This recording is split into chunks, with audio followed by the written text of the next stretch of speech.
Jesús está pasando por aquí. Jesús está pasando por aquí. Y cuando Él pasa, todo se transforma. Se va la tristeza, llega la alegría. Y cuando Él pasa, todo se transforma. Llega la alegría para ti y para mí. Jesús está pasando por aquí. Jesús está pasando por aquí. Y cuando Él pasa, todo se transforma. Se va la tristeza, llega la alegría. Y cuando Él pasa, todo se transforma. Llega la alegría para ti y para mí. ¡Suéltalo! Jesús está pasando por aquí. Jesús está pasando por aquí. Y cuando Él pasa, Todo se transforma. se va la tristeza, llega la alegría. Y cuando Él pasa, todo se transforma. Llega la alegría para ti y para mí. Jesús está pasando por aquí. Jesús está pasando por aquí. Y cuando Él pasa, todo se transforma. Se va la tristeza, llega la alegría. Y cuando Él pasa, todo se transforma. Llega la alegría para ti y para mí. Jesús está pasando por aquí. Jesús está pasando por aquí. Y cuando Él pasa, todo se transforma. Se va la tristeza, llega la alegría. Y cuando Él pasa, todo se transforma. Llega la alegría para ti y para mí. ¡Suelta piano!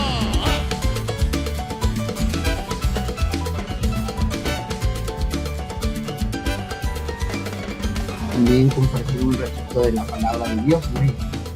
Vamos a orar, hermanos. Amado Padre Celestial, te damos gracias, Señor, en esta tarde, porque tú nos has traído a esta reunión, Señor. Tú has dispuesto en nuestro corazón el que dediquemos un espacio de nuestra tarde, Señor, a aprender un poco más, a profundizar un poco más en tu mensaje, en entender un poco más, Señor, en que tú nos ayudes a tener un buen entendimiento, Señor, que tú nos des un buen entendimiento de lo que tú quieres para nuestra vida, que podamos crecer, Señor, que podamos crecer en nuestro espíritu, nuestra alma, nuestra mente, nuestro cuerpo también sea edificado por tu palabra, Señor. Nos ponemos en tus manos, suplicamos tu bendición. Ayúdanos, Señor, abre nuestra mente, nuestro corazón. Si hay algún hermano que se conecte, Señor, ayúdalo, Señor, que todos los hermanos también estén acabando sus actividades, Señor, y que este día pueda ser un día de bendición. Nos ponemos en tus manos por el nombre de Jesucristo, Salvador y Señor de nuestra vida. Amén y amén. Amén. Amén, hermanos. Pues vamos a comenzar con el tema del día de hoy. Hermana Mari, si me ayuda, por favor, con la presentación. Como ya la costumbre, Mari me ayuda con la presentación. Y le digo Mari para petición de mi hermana Mari, que quede claro, porque si no van a decir, ay, Gus ya se toma esas confianzas. Ella me lo solicitó. Entonces, seguimos con nuestra serie, hermanos, de Armonía del Nuevo Testamento. Ya vamos en nuestro tema 5. Pues hemos visto mucha información, hermanos, hemos visto que pues cuando vamos profundizando un poco más en la escritura, pues nos vamos dando cuenta que es muy vasta, que de un pequeño versículo, de pequeños pasajes, pues pueden salir grandes tomos, ¿no? De libros que se pueden escribir. Y creo que también es edificante, pues, penetrar en el mundo de nuestro Señor Jesucristo, conocer un poco más sobre cómo se vivía en aquel momento, cuáles eran las problemáticas y cómo Dios también, en el designio, ¿verdad?, de los tiempos, dicen algunos, pues se manifestó y se encarnó a través de la persona de nuestro Señor Jesucristo, hermanos. Entonces, el tema que nos corresponde hoy es el tema número 5 y es el ministerio de Jesús en Galilea, hermanos. El ministerio de Jesús en Galilea. Entonces, la siguiente, hermana, por favor. Vamos a comenzar, hermanos. Vamos a comenzar. Y También vayan anotando sus preguntas, sus dudas. Por lo general yo les hago recomendaciones, hermanos, para pues alguna literatura adicional que quieran profundizar, pues también es bueno, ¿no? La semana pasada veíamos acerca del nacimiento del inicio del ministerio de Jesús, y como vimos, hermanos, el ministerio de Jesús lo está dividido en tres partes. Entonces, el ministerio que comienza en Galilea, ¿verdad? Después en Perea y al último a culminar en Judea, donde el Señor Jesús pues será crucificado. Entonces, algo que comentábamos la semana pasada es que el ministerio de Jesús, en las etapas del desarrollo, no sé si se acuerdan que veníamos que dividimos el estudio en tres etapas, ¿no? La etapa de preparación, la etapa de mayor popularidad y la etapa de declive, ¿no? Ya cuando el Señor Jesús pues va a tener mucha oposición de parte de los grupos judíos, de los conocidos ya por nosotros, los fariseos, los saduceos, los herodianos, y bueno, incluso grupos que no están perfectamente identificados también van a presentar una oposición. La sociedad judía de aquel tiempo era una sociedad plural, había múltiples versiones. Es una característica también que nos enseña la Biblia. Pero nosotros vamos a estudiar el día de hoy, hermanos, la parte del desarrollo del ministerio de Jesús en Galilea, donde precisamente el Señor Jesús va a iniciar su predicación, o más bien va a concentrar mucho tiempo en la predicación en esta tierra, y además va a tener mucho éxito su predicación en Galilea. Por lo menos la primera parte, hermanos, de su ministerio en Galilea va a tener muchísimo éxito. Como todo, va a haber oposiciones, habrá oposiciones. Sin embargo, aquí, hermanos, en Galilea, esta oposición no pondrá en riesgo la vida y la integridad del Señor, porque las autoridades judías, las autoridades como el Sanedrín, pues estaban localizados geográficamente en Judea. Pues también Jesús va a tener una tranquilidad de poder predicar en Galilea, e incluso, pues sí, van a ir fariseos y van a ir maestros de la ley a escuchar su predicación, pero viajando desde Judea. Entonces Galilea fue el ambiente propicio. ¿Qué vamos a estar viendo el día de hoy, hermanos, después de esta breve introducción? Pues ya lo adelanté un poquito, la Galilea es una tierra propicia para la predicación de Jesús, la naturaleza del ministerio de Jesús, o sea, cuáles fueron las notas fundamentales, esenciales del ministerio de Jesús, acontecimientos en Galilea, que fueron de las cosas más relevantes que el Señor Jesús hizo. Aquí vamos a hacer un brevísimo resumen, hermanos, porque los evangelios son muy descriptivos, y entonces si vamos punto por punto, milagro por milagro, pues 1 hora y media no es suficiente. Pero hice un pequeño resumen, les traje una pequeña propuesta de resumen de cuáles fueron los principales acontecimientos en Galilea. También podemos saber que uno de los métodos que nuestro Señor Jesús nos muestra en esta primera etapa es que el Señor estuvo enseñando por medio de parábolas. Vamos a conocer las distintas formas de parábolas, y pues esta primera etapa va a culminar cuando Jesús envía a sus discípulos de 2 en 2 a predicar, y después, hermanos, se van a congregar todos en Capernaum. Pero nos vamos a extender. La siguiente, hermana Mari, por favor. Bueno, vamos a comenzar, hermanos, y con nuestro primer ítem, que es Galilea, tierra propicia para la predicación de Jesús. Y cuando hablamos de Galilea, hermanos, tenemos que saber algunas características. El terreno, hermanos. Galilea era un terreno, hermanos, semifértil, es decir, no era un terreno tan árido. Sobre todo, hermanos, porque pues ahí va a estar el mar de Galilea, ¿no? El mar de Tiberíades también se le conoce. Es un territorio principalmente agrícola, pero también, hermanos, por el mar de Galilea, pues habrá una gran, va a haber muchos pescadores, dentro de ellos algunos apóstoles de Jesús, ¿verdad? Que son pescadores, pues podemos recordar a Simón, a Andrés, a Juan, pues que eran pescadores. Entonces, pero es un territorio principalmente agrícola, porque también por la cercanía y la humedad que se daba en ese terreno, pues la agricultura, hermanos, era algo que también se explotaba mucho en aquel tiempo y en aquel momento. ¿Cuáles eran de las principales cosas que se cultivaban, hermanos? Pues olivos, naranjos e higueras. Incluso vemos que el Señor Jesús, para dar algunas de las enseñanzas fundamentales a sus apóstoles y a las personas que lo escuchaban, pues va a tomar ejemplos precisamente de la agricultura y va a hacer alusión a los olivos, a los naranjos no, pero sí a las higueras.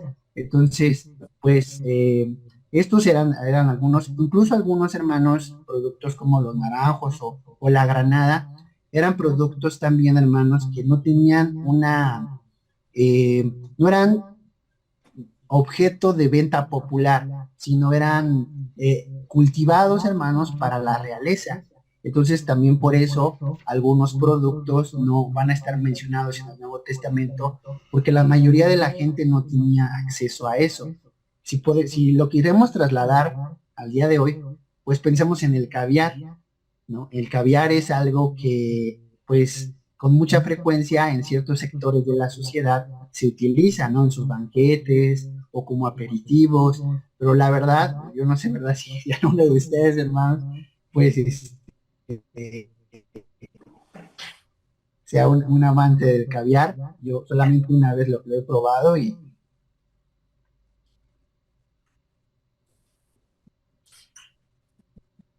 pues a mí no me gusta, ¿no? Y tampoco es algo como que los naranjos, los higos, ¿no? Las higueras. También, hermanos, vamos a ver que el centro de actividad era el borde del lago, como ya lo decía, y este lago, hermanos, sería 21 kilómetros a lo largo por 9 kilómetros a lo ancho. Entonces, el lago o el mar de Galilea, ¿no? Por la extensión y por ser tan grande, pues se le llamaba mar de Galilea, pero en realidad era un lago. Pues, algunas características del terreno. La siguiente, por favor, hermana. Las ciudades, hermanos. Va a haber tres ciudades que son muy importantes. Capernaum. Capernaum, hermano, se va a caracterizar por ser, digamos, el centro donde Jesús concentró sus esfuerzos, donde se concentraban sus apóstoles. ¿Qué significa Capernaum? Tierra del profeta Nahum. Entonces, Capernaum, por eso significa tierra del profeta Nahum, porque se atribuye que Nahum pues, nació en esa franja de territorio. Entonces iba a ser una ciudad también muy importante, de mucho centro comercial, y va a haber también mucho roce con los gentiles, principalmente griegos. También otra ciudad es Bethsaida, lugar de nacimiento, hermanos de Pedro, Andrés, Felipe. Creo que en alguna de las clases vimos un poquito de la geografía, ¿no? A través de los mapas. Corazín, hermanos. Corazín. Oye, Gus, estaba yo buscando qué significa Betsaida y quiere decir casa de la caza o casa de la pesca. Casa de la pesca, sí, porque ahí va a ser es una ciudad principalmente muy cercana al mar de Galilea. Y no es casual, pues que estuvieran Pedro, Andrés y Felipe. Recordamos, ¿no? Los episodios donde Jesús le llama y ellos qué están haciendo, remendando sus redes. Entonces, pues sí, muy buen dato, hermana. Corazín, hermanos, pues Corazín va a ser una pequeña ciudad, va a ser la más pequeña de estas tres, y ahí Jesús va a hacer un pronunciamiento de un ay. ¿Qué es un ay, hermanos? Un ay es una exclamación que significa, hermanos, como de advertencia, como de dolor, por eso dice, ay de ti, Corazín, que no aceptaste el evangelio. O sea, es como una condena, como un señalamiento. Entonces Jesús va a pronunciar un ay en la ciudad de Corazín. Realmente, pues es más que una ciudad, pues podremos catalogarla como un pequeño pueblo, pero también fue principal porque pues el Señor Jesús la mencionó y además pues también era un centro. Creo que en Corazín en la actualidad permanece una sinagoga del tiempo de Jesús, y en esa sinagoga hay como una banca, como una silla, donde está dibujado, hay una inscripción, un dibujo, una imagen que representa a Moisés, dando cátedra a la manera de los rabinos. Entonces, eso es un dato muy interesante, es un dato muy interesante porque, pues también, aunque la cultura judía era una cultura que no hacía muchas imágenes, había muy poquitas, pero así había. Entonces pero no, obviamente, pero no con el objeto de adorarlas, cabe aclarar, sino a manera de ilustraciones, ¿no? Es como ahora que se les enseña a los niños, no sé, mediante un método con imágenes, ¿no? Incluso Biblias que tienen imágenes que representan personajes como los apóstoles, como Jesús, o los niños no adoran eso, simplemente son imágenes que se utilizan pedagógicamente para que, pues ahora sí la enseñanza quede más fija en la mente de los pequeños, pero siempre se les hace esa aclaración. Y bueno, también había pequeños poblados y aldeas, como Nazaret. Nazaret, hermano, realmente no era una ciudad, era una pequeña aldea, y era una aldea principalmente de paso, hermanos. Entonces, es algo muy interesante porque una de las características de Jesús es que Jesús va a ser un hombre en su fase de hombre, ¿verdad? No de Dios, pero va a ser un hombre judío que va a tener mucho roce, hermanos, con las personas gentiles, porque Nazaret era un paso de muchos gentiles. Incluso había rutas, hermanos, que atravesaban Nazaret y que iban directamente a Egipto, iban grandes caravanas.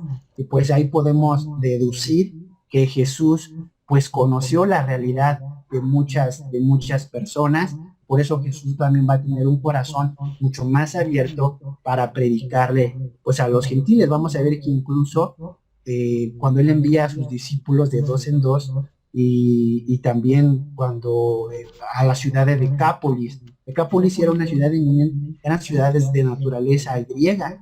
Y entonces esta apertura pues también tiene que ver con una forma, con el territorio donde Jesús pues también se desarrolló y creció. Era algo muy común para el Señor Jesús pues ver gente que no era judía, y entonces eso también, digamos, hablando humanamente, le posibilitó tener un corazón y una actitud más abierta con los gentiles.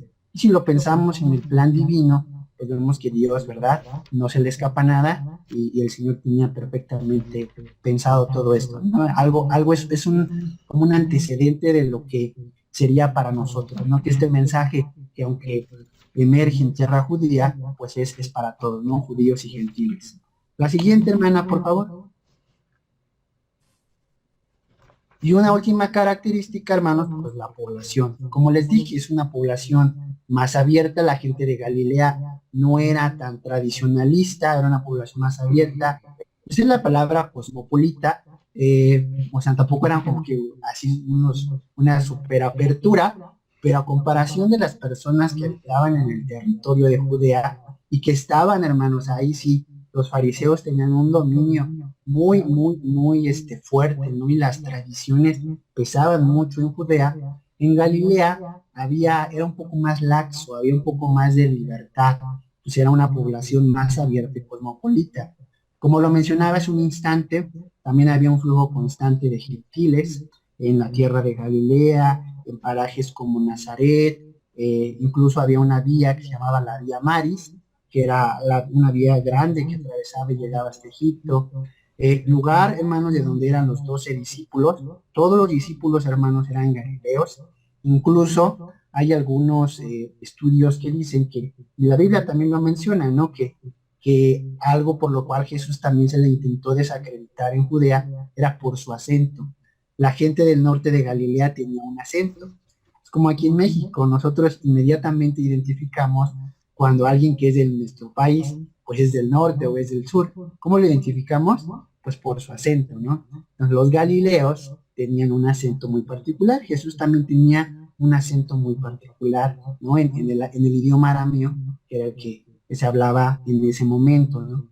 También unos tránsito de grandes rutas comerciales que llegaban hasta Egipto, pues ya lo mencioné. Entonces vemos, hermanos, que Galilea es una tierra propicia, hermanos, para la predicación de Jesús. Aquí Jesús va a tener muchísimo éxito en la predicación, en su primera parte del ministerio. La siguiente, hermana, por favor. Entonces vamos a ver de la naturaleza del ministerio de Jesús. La siguiente, hermana, por favor. Jesús inició su obra, hermanos, entre el verano o el otoño del año 26 o 27. Recuerden, hermanos, lo de las fechas, ya lo vimos. Entonces, en Galilea duró alrededor de 18 meses. Es decir, esta primera etapa, hermanos, de Jesús en Galilea duró 18 meses, no todo su ministerio. Su ministerio ya vimos que duró entre 3 años, 4 meses. Entonces, pero en esta primera parte duró 18 meses. Y el principal lugar de reunión con sus discípulos, hermanos, pues fue Capernaum. Fue Capernaum o Capernaum. Se pronuncia de las dos formas. Durante este periodo, hermanos, Jesús haría 3 viajes durante esta provincia, es decir, durante estos 18 meses de intensa predicación por parte de nuestro Señor Jesucristo, de este llamamiento al arrepentimiento, recorrería toda la provincia de Galilea 3 veces, hermanos. Es por lo menos lo que podemos deducir de la lectura de nuestros evangelios. Entonces, este es un dato muy interesante porque vemos que el trabajo de nuestro Señor Jesús pues fue un trabajo incansable. Lo mismo con sus discípulos, fueron también preparados para tener un trabajo incansable y para llevar las buenas noticias, ¿no? Las buenas nuevas de su Maestro, ¿no? De nuestro Señor Jesucristo. La siguiente, hermana, por favor. El éxito de Jesucristo, hermanos, a nuestro Señor, durante estos 18 meses de predicación fue notable, ya lo mencioné.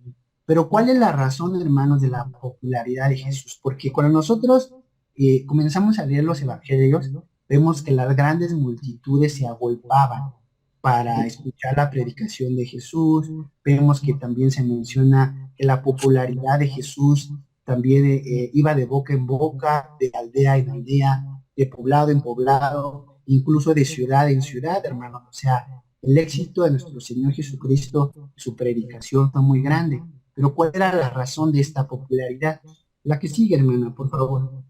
Bueno, la primera, hermanos, y yo creo que la más obvia, es que el Señor Jesús hizo grandes milagros. La Biblia nos relata acerca de grandes milagros, donde Jesús hace un milagro y da una enseñanza. Entonces, el Señor Jesús tiene misericordia, tiene piedad. Recordemos que también, hermanos, que aunque Galilea es una tierra muy fértil, también es una tierra muy pobre. Entonces, y sucede, hermanos, como en la actualidad sigue sucediendo, que había grandes terratenientes, entonces también en la tierra de Galilea, y bueno, y en Judea también. Entonces, una de las razones para la popularidad de nuestro Señor Jesús es que hizo grandes milagros. La segunda, hermanos, que su predicación era nueva, vital, demandante. Es decir, el Señor Jesús, hermanos, no sé si ustedes recuerdan, que hay muchas ocasiones en que las personas le preguntan a Jesús, ¿acaso tú eres el profeta que había de venir? A Jesús se le identifica también mucho con los profetas. Y Jesús, sí, claro, Jesús también fue un profeta. Es el Mesías, pero el Mesías también, hermanos, se presenta como profeta. Y entonces, ¿por qué se le identificaba como profeta? ¿O por qué le preguntaban si era el profeta? Una de las cosas por lo cual se le preguntaba, hermanos, era precisamente porque su predicación era muy parecida a la de los profetas. Es decir, ¿recuerdan este pasaje muy conocido de todos nosotros, de misericordia quiero y no sacrificios? Pues en ese pasaje, hermanos, precisamente los profetas trataban de enseñar al pueblo de Israel que Dios quería establecer una relación espiritual, una relación un poco más personal, que se dejara de lado los rituales, o no de lado, pero que realmente no tenían un valor o no tenían una dimensión, si no iban acompañados, una dimensión profunda, si no iban acompañados de una relación personal, una relación espiritual con Dios, con el Padre.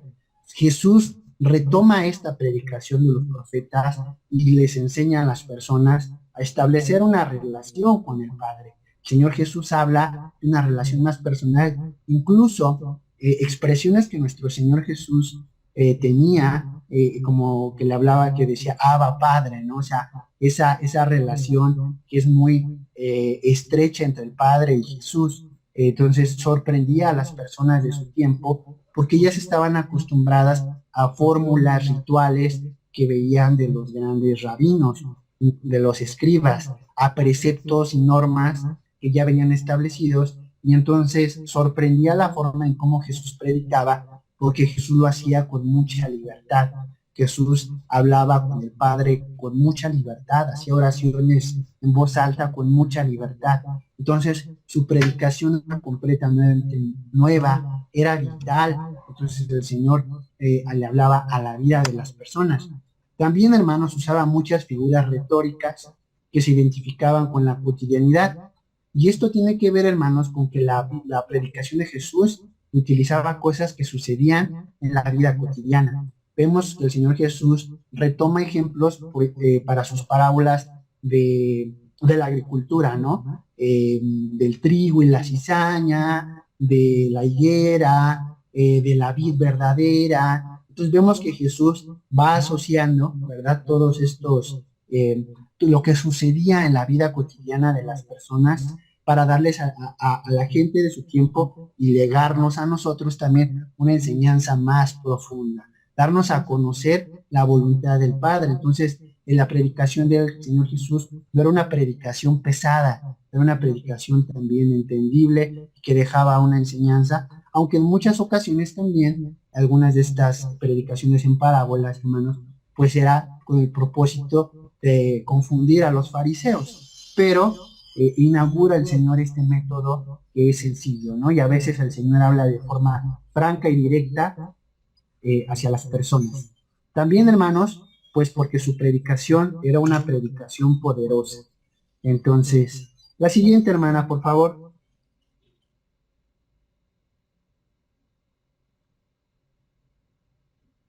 Pues vamos a ver algunos acontecimientos, hermanos, que suceden en Galilea.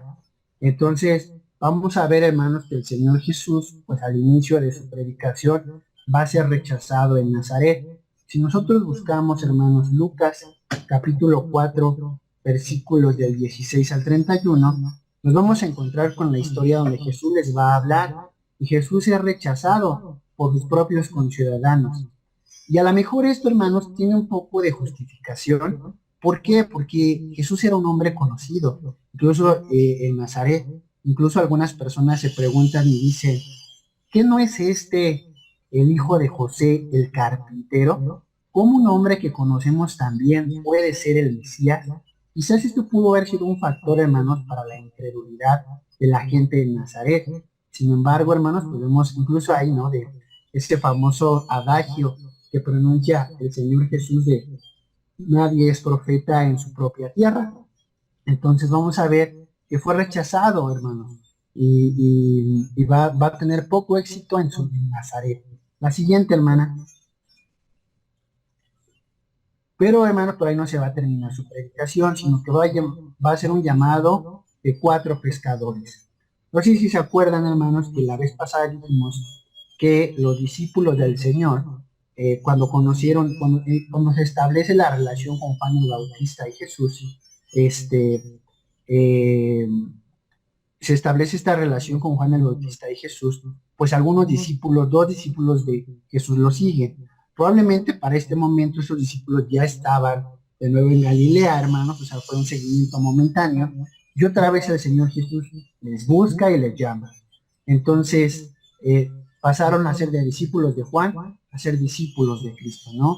La siguiente, hermana, por favor. También hay un desarrollo de un ministerio de sanidad. Como ya lo dijimos, el Señor Jesús hizo muchos milagros. Ahí usted vaya anotando las citas, hermanos, porque si nos detenemos a leer todas y cada una de las citas que están ahí, pues no vamos a terminar. Vamos a revisar alguna por ahí, pero nada más para que ustedes las vayan teniendo presentes. Y dice un fuego impetuoso por las sanidades que Jesús realizó. Sí, Jesús desarrolló un ministerio de sanidad muy bueno, dio a conocer también su poder a través de los milagros, a través de las sanidades que hacía con las personas enfermas.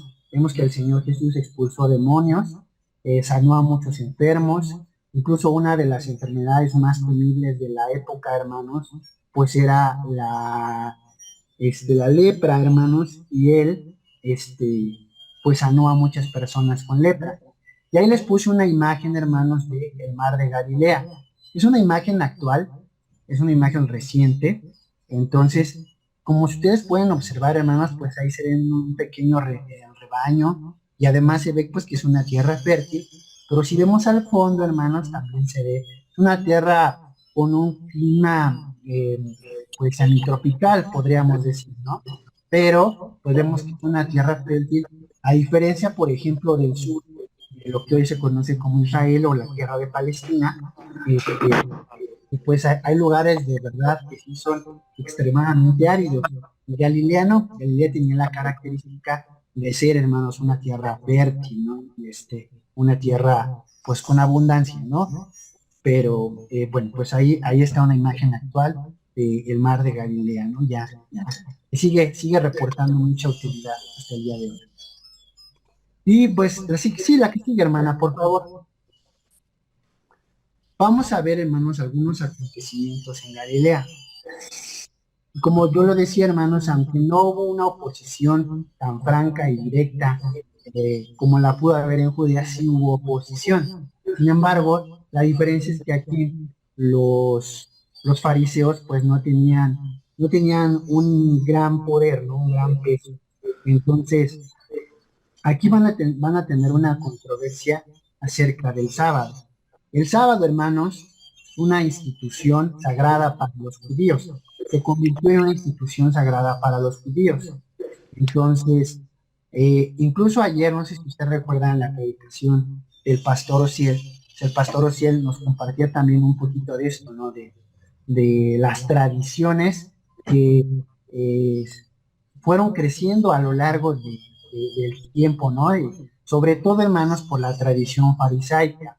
El hermano Ciel hablaba de 600 mandamientos, entonces, pero también había otros que, si bien es cierto, no eran mandamientos, eran una especie también de reglas. Por ejemplo, hermanos, el sábado llegó a ser una institución también que ya no era de descanso, sino ya incluso era respetar el sábado, ya incluso llegaba a ser pesado, ya llegaba a ser una obligación muy fuerte, incluso los judíos, pues muchos ya estaban hartos de esa institución. ¿Por qué? Porque el sábado, hermano, se reglamentaba, por ejemplo, tú el sábado no te podías quitar las canas, quitarte alguna cana, o no podías, si tenías que usar alguna pieza dental postiza, no la podías usar. Si escribías más de 2 frases en un papel, violabas el precepto del descanso. También, hermanos, había reglas, por ejemplo, para cuántos números de pasos podías dar el sábado y no se considerara como que estabas violando esos preceptos. Entonces, hermanos, si vemos el sábado, una institución que era sagrada para los judíos, era una institución muy pesada.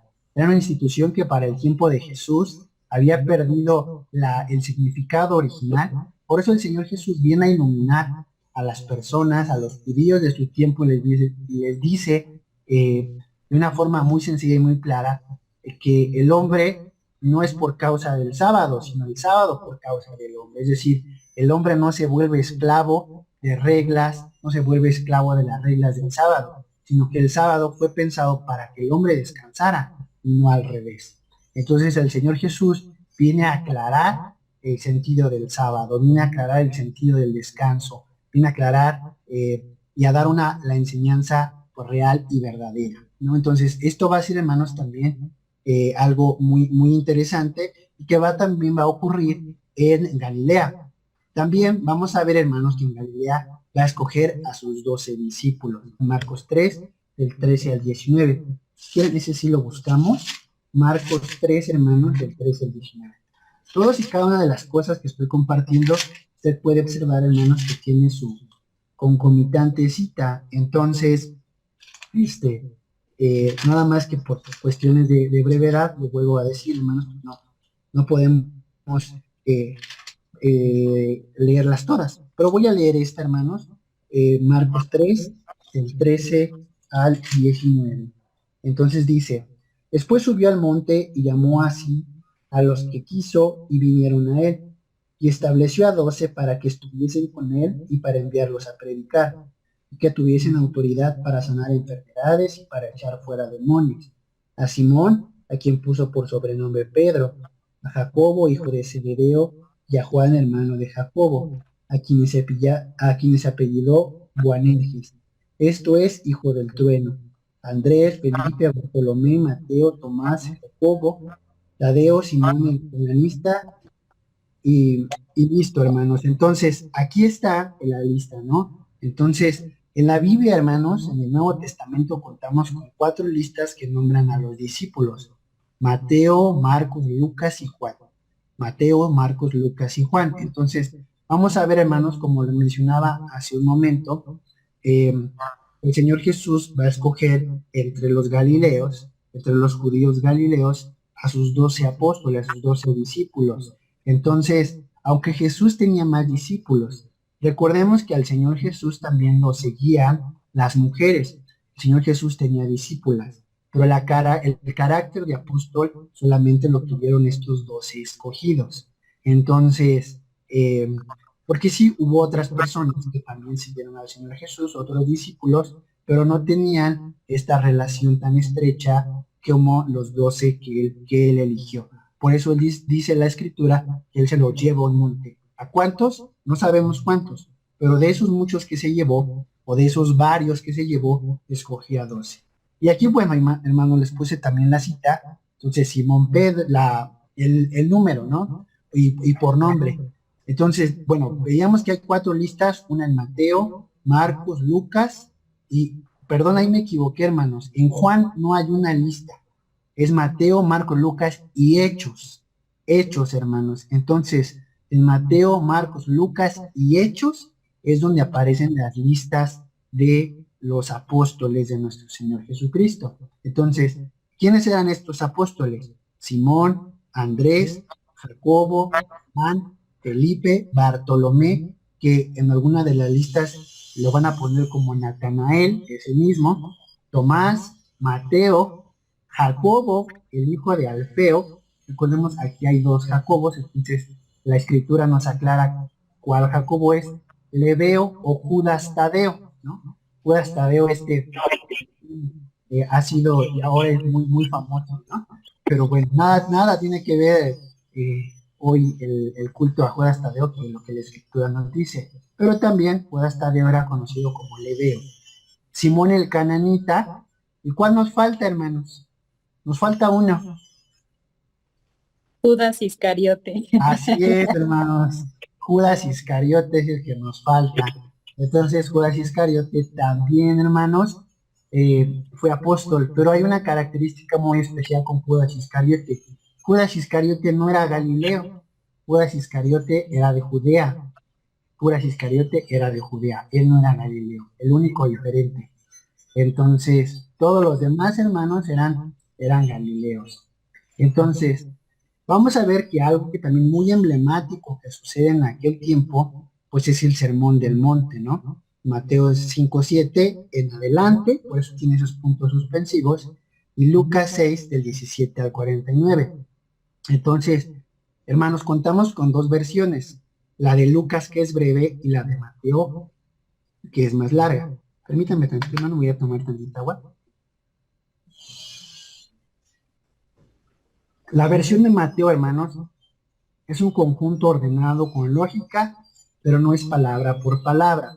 Es decir, aunque la versión de Mateo es un poco más poética y más extensa, hermanos, pues es una enseñanza muy ordenada, muy lógica, y además, hermanos, algunos piensan que el Sermón de la Montaña, aunque fue pronunciado en un solo discurso, o aparece en un solo discurso en los evangelios, particularmente en el de Lucas y en el de Mateo, pues fue algo, hermanos, que estuvo permanente, ¿no? Digamos que muchos consideran que el Sermón de la Montaña es como si fuera el tratado, ¿no? El tratado teológico o el tratado sapiencial de Jesús, pero constantemente estas enseñanzas eran pronunciadas por Jesús, en diferentes lugares, en diferentes espacios. Eso tiene sentido. Entonces, porque también para que quedara tan fijado, ¿no?, en la mente de los apóstoles, en la mente de aquellos que redactaron los evangelios, pues tuvo que hacer una enseñanza, hermanos, muy constante a nuestro Señor Jesucristo, una enseñanza que él repetía constantemente.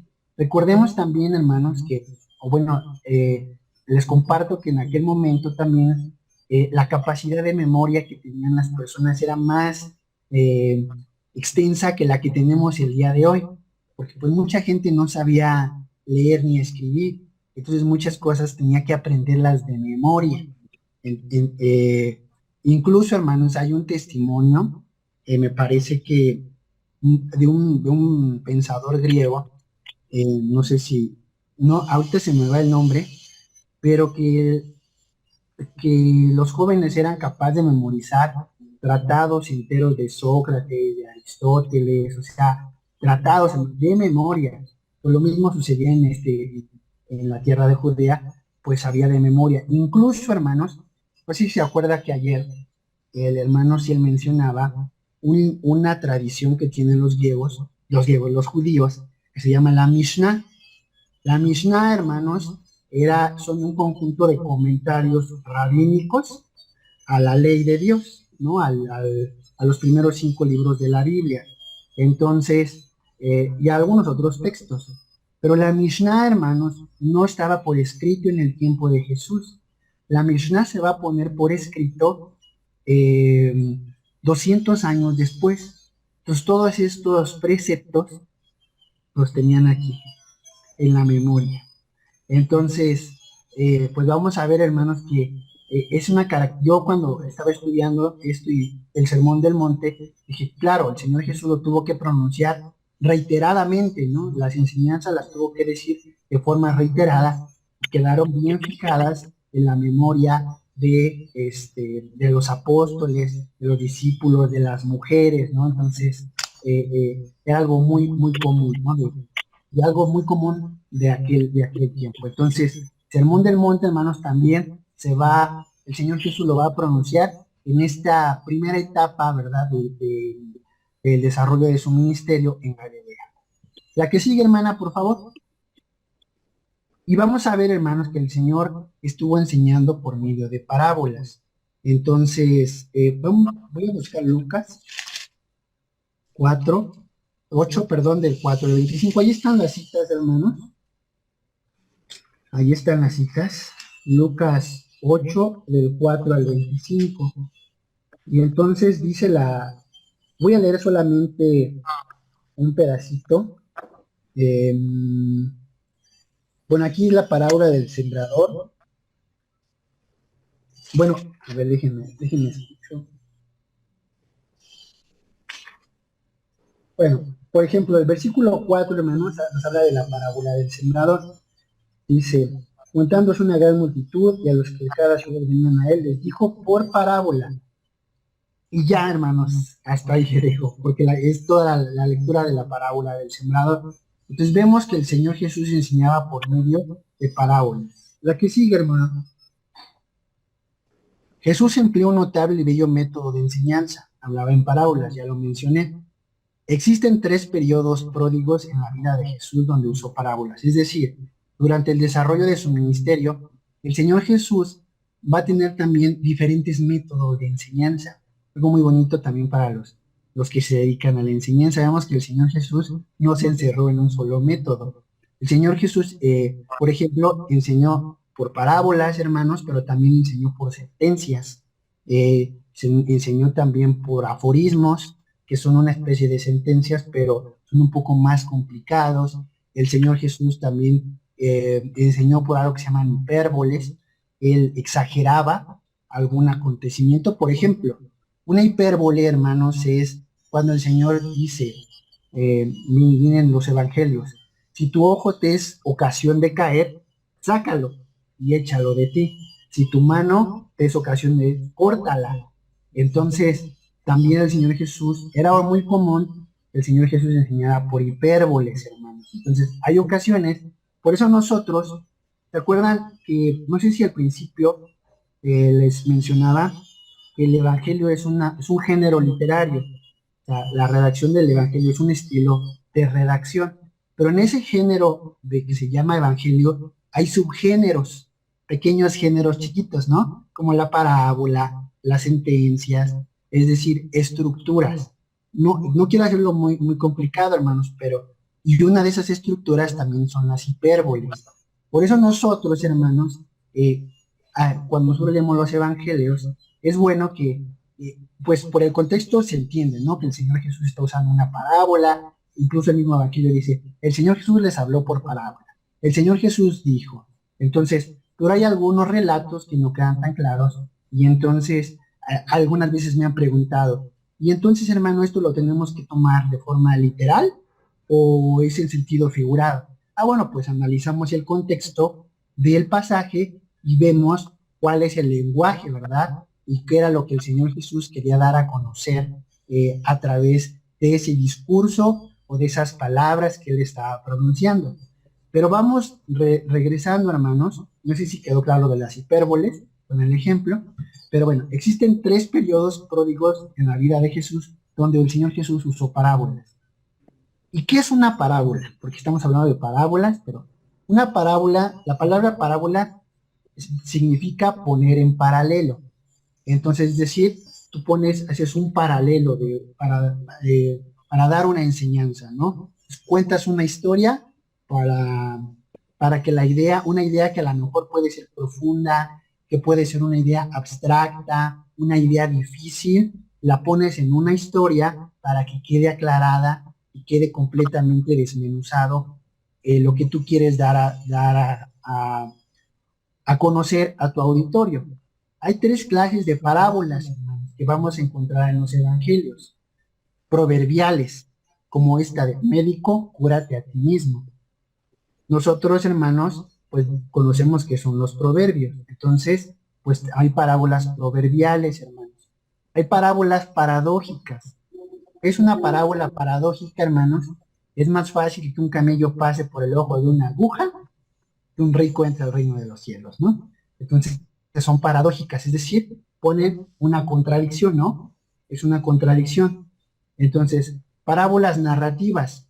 La parábola, hermano, debía ser un hecho real o posible. Por ejemplo, la parábola del hijo pródigo. Cuando el Señor Jesús habla en esta parábola, pues se está hablando de un acontecimiento que quizás era muy frecuente en aquella sociedad. Toma un ejemplo, ¿verdad?, de algo que sucede en la condición humana y el Señor Jesús lo explica a través de parábolas. Entonces vemos que las parábolas, hermanos, tenían diferentes usos. Y miren, les quise poner aquí esta imagen donde está saliendo esa señora, si la pueden observar. El Señor Jesús, cuando menciona la parábola paradójica de es más fácil que un camello entre en el ojo de una aguja que un rico entre al reino de los cielos, estas eran las agujas, hermanos. El hoyito de donde está saliendo la señora, a ese hoyito, hermanos, se le llamaba agujas.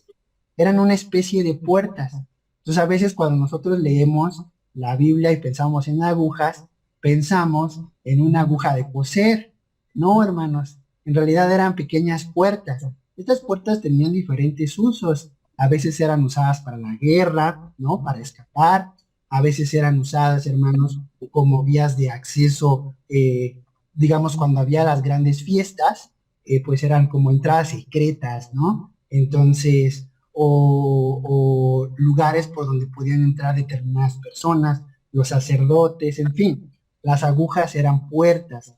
Entonces, hermanos, pues aquí vemos que, pues esta señora, ahí, es una imagen, ella me parece que es ahí donde está saliendo de una aguja, que está cuando busqué la imagen, ella está saliendo de donde está la tumba de Jesús, donde se supone, ¿no?, está la tumba de Jesús. Pero así son, hermanos. Y hay también agujas, quiero aclarar, que son de este tamaño, pero hay unas más pequeñas. Entonces, más pequeñas que también son utilizadas para la guerra. Pero pues muy interesante. Dígame. Disculpa, no me quedó clara la proverbial. La parábola proverbial. Bueno, la parábola, pero ¿por qué, hermana? A ver, o sea, sí, el ejemplo que dice médico, cúrate a ti mismo, pero no alcanzo a entender bien. Bueno, o sea, es que tenemos que ver, hermanos, o sea, la parábola proverbial es como una ilustración, pero descrita en un proverbio. Nosotros tenemos proverbios, ¿no? En la Biblia, pero también todas las culturas tienen otros proverbios. Entonces, Perdón, hermano, dígame, solamente hermano. como... Sí, hola. Sí, o sea, está bien lo que nos has dicho, pero para que nos quede más claro, Sí, las hermano. parábolas proverbiales son aquellas en las que Jesús es como si fuera un dicho, que tú sí, sea así, que tú no, o sea, no, ese es un proverbio, es una enseñanza de sabiduría. Como dices tú, es como ahora en nuestro tiempo los dichos populares están llenos de sabiduría. Eso era lo que se utiliza como parábola proverbial. Ok, muchísimas gracias. Bueno, Gracias, pastor. Sí, pues el pastor lo explicó muy bien y de una mejor manera, porque a veces las definiciones son muy técnicas, pero sí, pues es como un dicho, y incluso cuando nosotros observamos los proverbios, se dan cuenta cuando estudiamos el libro de proverbios, eh, por lo menos durante los primeros 13 capítulos, vienen muchos proverbios del sentido de, hijo mío, obedece a tu padre, y incluso la sabiduría viene representada como una mujer, o aléjate de la mujer extraña. Son relatos un poco más largos, pero si se dan cuenta, ya a partir como del 11, 12, ¿no? Capítulo de proverbios, ya son pequeños dichos, ¿no? Entonces sí, el pastor lo explicó muy bien. La siguiente, hermana, por favor. Y bueno, pues vamos a ver, hermanos, que Jesús envía a sus discípulos. Entonces, aquí pues Marcos, capítulo 6, versículo del 1 al 13. Marcos, capítulo 6, versículos del 1 al 13. Entonces dice, salió Jesús de allí y vino a su tierra y le seguían sus discípulos. Y llegando el día de reposo comenzó a enseñar en la sinagoga y muchos oyéndole se admiraban y decían, ¿de dónde tiene estas cosas? ¿Y qué sabiduría es esta que le es dada y estos milagros que por sus manos son hechos? ¿No es este el carpintero hijo de María, hermano de Jacobo, de José, de Judas y de Simón? ¿No está también aquí con nosotros sus hermanas? Y se escandalizaban de él. Mas Jesús les decía, no hay profeta sin honra sino en su propia tierra, y entre sus parientes y en su casa. Entonces, vamos a ver, hermanos, que aquí ya prácticamente están culminando los 18 meses que comentábamos al principio de esta primera fase del ministerio de Jesús. Y están culminando aquí pues ya en el capítulo 6 de Marcos, y entonces dice que el Señor Jesús regresa a Nazaret y continúa el rechazo de sus conciudadanos. Y como comentaba en un principio, Jesús pues era muy conocido. Jesús era muy conocido pues en su tierra, ¿no? Y por eso la pregunta que ponía era como de, pues, ¿cómo es posible que si conocemos a su madre, y conocimos a su padre, a sus hermanos, a sus hermanas, o sea, ¿de dónde, no? ¿De dónde tiene sabiduría? Entonces vemos que también sigue habiendo en Nazaret una gran resistencia al mensaje de Jesús. Y Jesús inaugura también, hermanos, un nuevo método en su obra. Dice, ya en el versículo 7 de Marcos 6, dice, después llamó a los 12 y comenzó a enviarlos de 2 en 2, y les dio autoridad sobre los espíritus inmundos, y les mandó que no llevasen nada para el camino, sino solamente bordón, ni alforja, ni pan, ni dinero en el cinto, sino que calzasen sandalias y no vistiesen 2 túnicas. Y les dijo, donde quiera que entréis en una casa, posad en ella, hasta que salgáis de aquel lugar.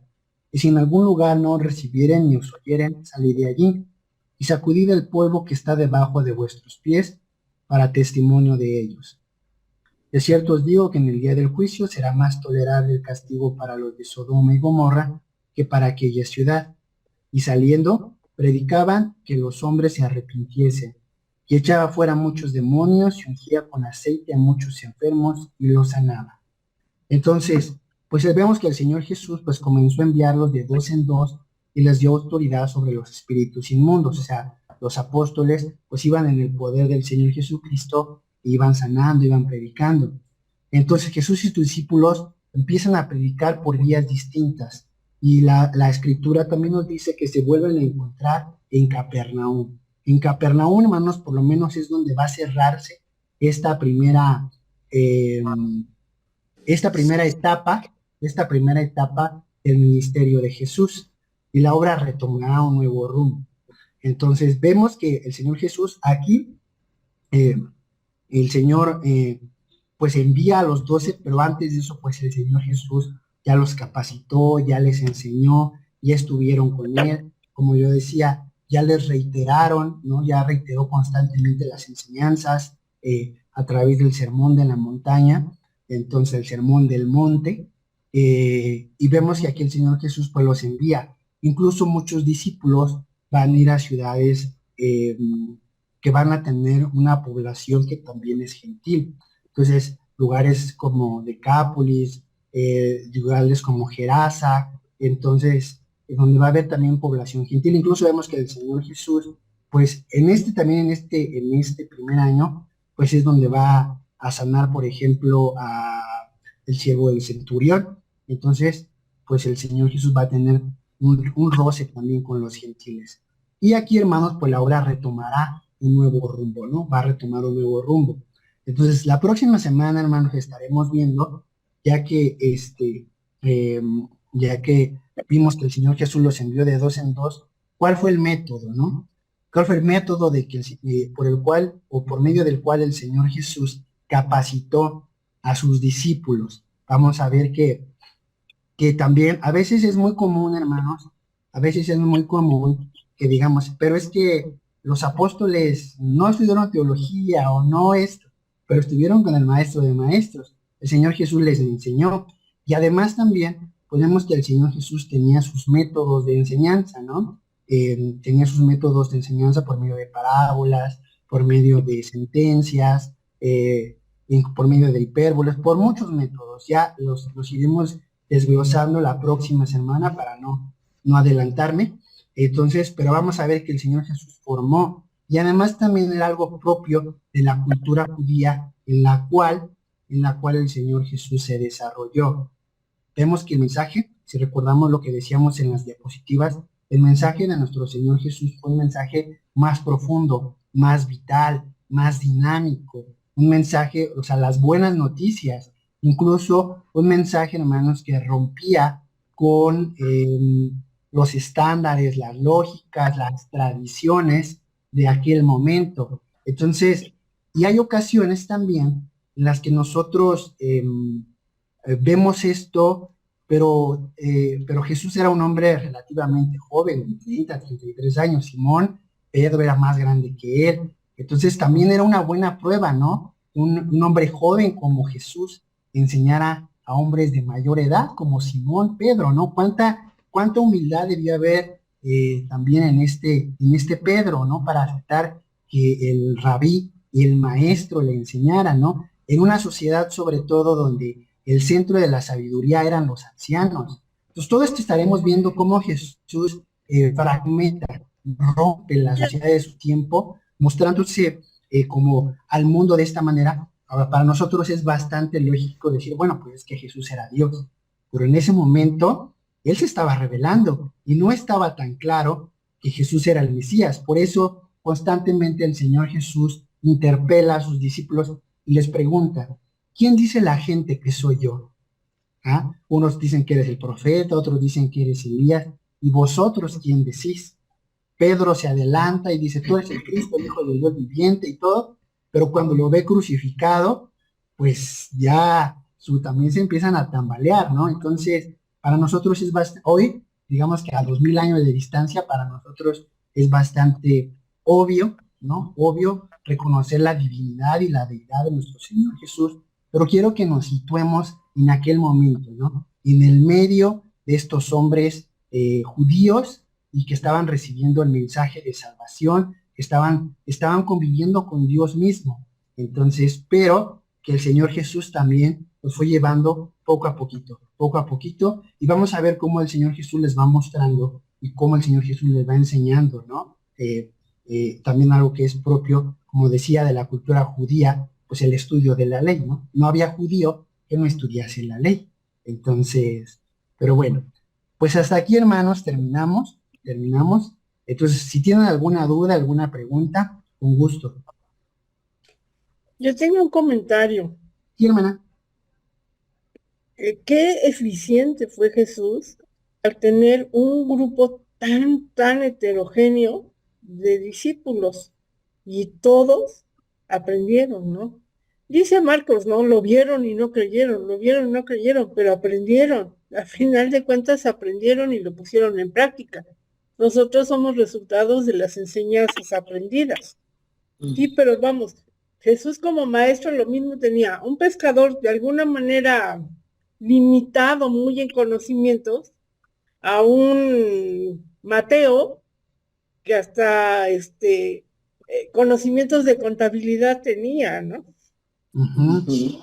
Sí, ¿no? Y conocimientos de contabilidad, yo pienso que incluso de derecho, ¿no? También, pues era un publicano y tenía que tener estas relaciones de impuestos, ¿no? Conocer ahora sí que la normatividad romana para saber cómo se tenían que manejar los impuestos.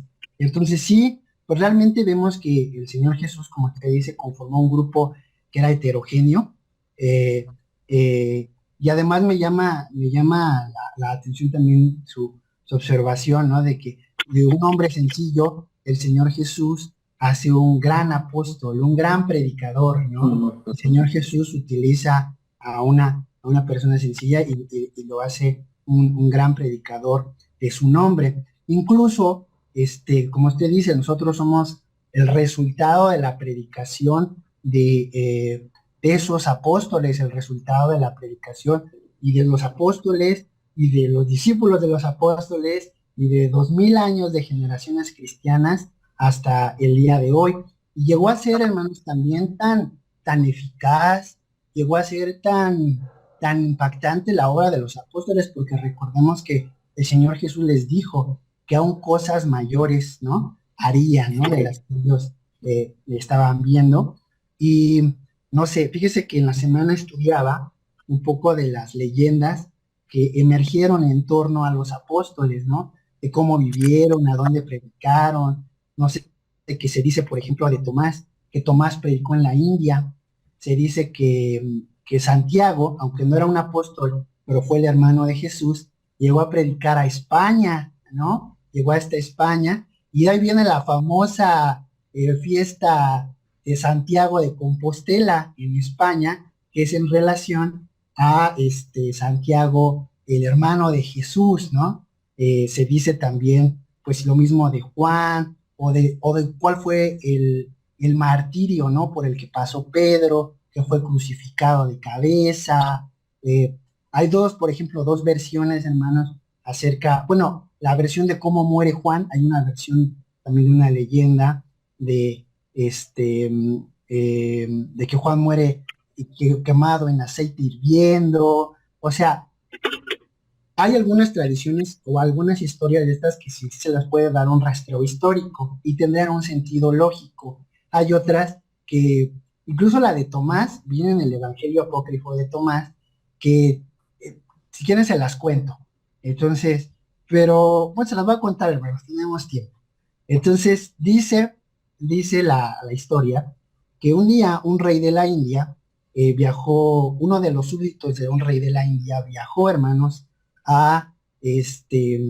estaba buscando el mejor arquitecto para diseñar un palacio. Dice que en ese momento Tomás se ofrece, pero Tomás no era arquitecto. Y entonces Tomás viaja al lugar donde este hombre quería construir, y entonces el rey le empieza a dar el dinero, y Tomás lo repartía a los pobres. Y entonces pues va pasando el tiempo, y el rey pues va a ver dónde se estaba haciendo pues su casa, ¿no? Su castillo, por decirlo así. Y se da cuenta que no hay nada, y se enfurece y quiere mandar matar a Tomás, ¿no? Y entonces llaman a Tomás, están a punto de encarcelarle, y dice: ¿pero dónde está mi dinero? Yo te contraté para que fueras el arquitecto de mi reino, ¿no? De mi castillo. Y dice, es que lo que tú no sabes es que yo estoy siendo el arquitecto al dar el dinero a los pobres, pero de un reino celestial, de un reino que está allá arriba. Y allá arriba, con eso que tú estás dando, se está construyendo algo muy bonito. Entonces, hermanos, el rey se arrepiente, se convierte, recibe el mensaje de salvación. Entonces, pues es una historia bonita, hermanas. Realmente es un cuento bonito. Entonces, pero forma parte, ¿no? De la impronta que dejaron los apóstoles, del sello que dejaron. Y aunque este es un cuentito que pues, no tiene ningún sustento histórico, sí nos da una visión, hermanos, ¿no? Una visión de que los apóstoles fueron personajes, ¿verdad? Que también el Señor Jesús preparó de una forma impresionante y un ejemplo, ¿no? Para nosotros. Entonces, pues bueno, hermanos, ¿qué les parece si no hay alguna duda más? ¿Alguna pregunta? Solo que no debemos olvidar que el Señor Jesús es Dios mismo. Así es.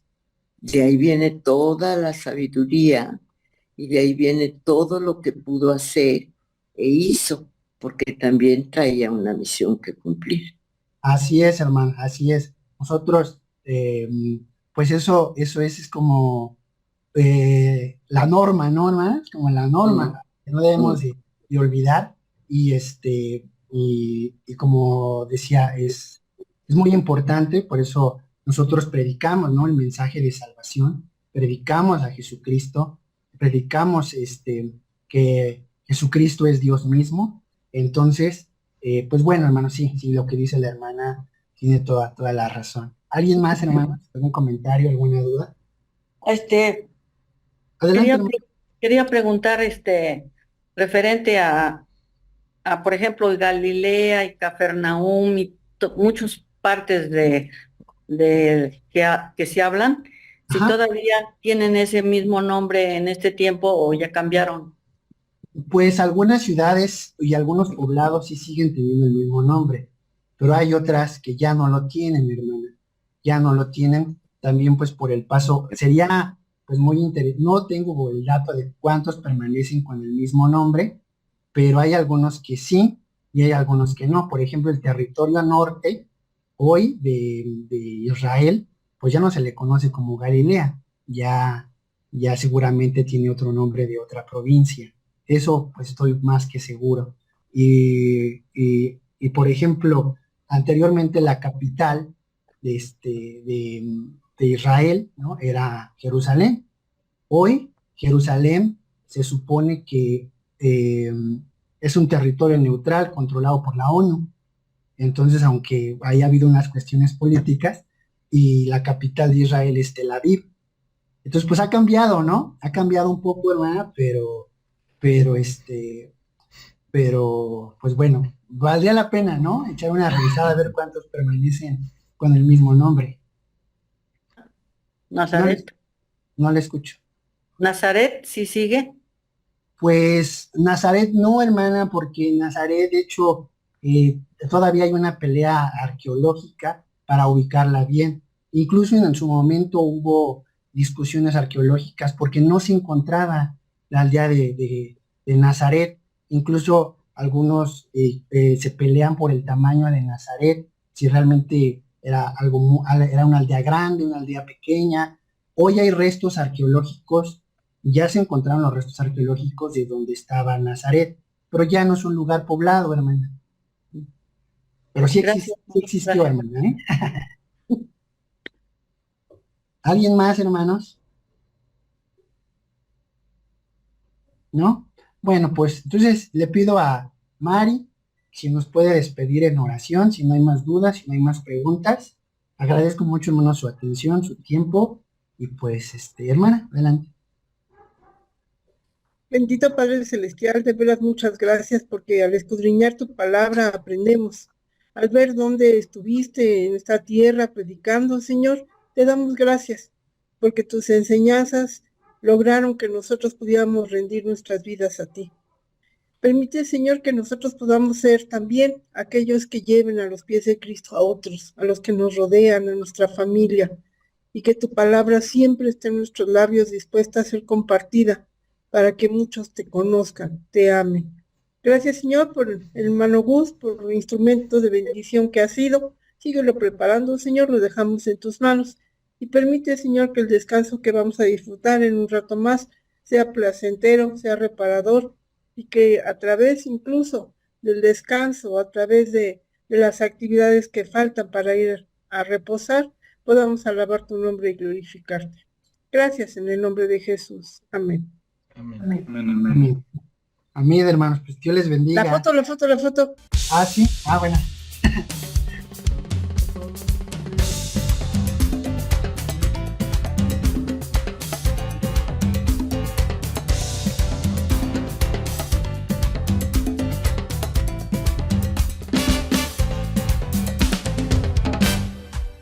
No hay Dios tan grande como tú, no lo hay, no lo hay. No hay Dios tan grande como tú, no lo hay, no lo hay. No